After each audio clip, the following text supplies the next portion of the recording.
విశ్వవిఖ్యాత నట సార్వభౌమగా బిరుదాంకితుడైన శ్రీ నందమూరి తారక రామారావు గారు ఓ పెళ్లికి పౌరహిత్యం వహించారు. అది ముఖ్యమంత్రి హోదాలో.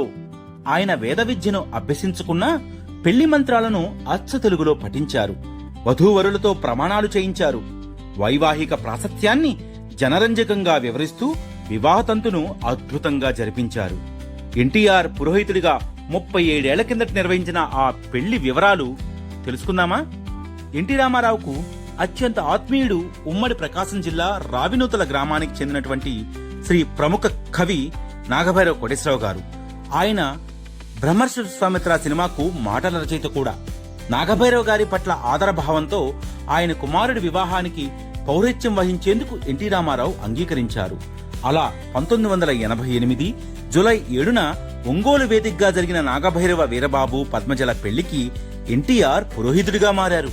అది భావ విప్లవోద్యమ పథికుడు శ్రీ త్రిపురనేని రామస్వామి గారి వివాహ విధిని అనుసరిస్తూ క్రతువులు నిర్వహించారు.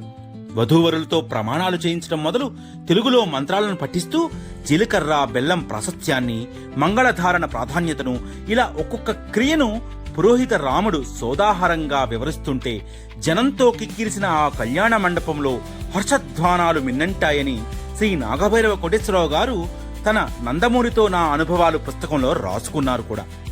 ఆచార్యత్వ స్థానంలో ఎన్టీఆర్ మండపంలో అన్నీ తానై వధూవరులను పీటల మీద కూర్చోబెట్టడం దగ్గర నుంచి వివాహ క్రతువుకు అవసరమైన వస్తువులను స్వయంగా సర్దుకోవటమే కాదు, వాయిద్యకారులకు పేరంటాళ్లకు స్వయంగా సూచనలిస్తూ అనుభవజ్ఞుడైన పురోహితుడిలా వ్యవహరించారు.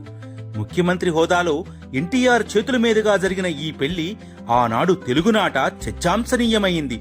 ఆ తర్వాత చాలా మంది ప్రముఖులు రామారావును తమ ఇళ్లల్లోని వివాహాలకు పౌరహిత్యం వహించమని కోరారట. కానీ అది మా కవిగారు నాగభైరవ గారికి మాత్రమే సొంతమని సున్నితంగా తిరస్కరించారట. అలా ఎన్టీఆర్ చేతుల మీదుగా జరిగిన ఒకే ఒక్క పెళ్లి ఇది.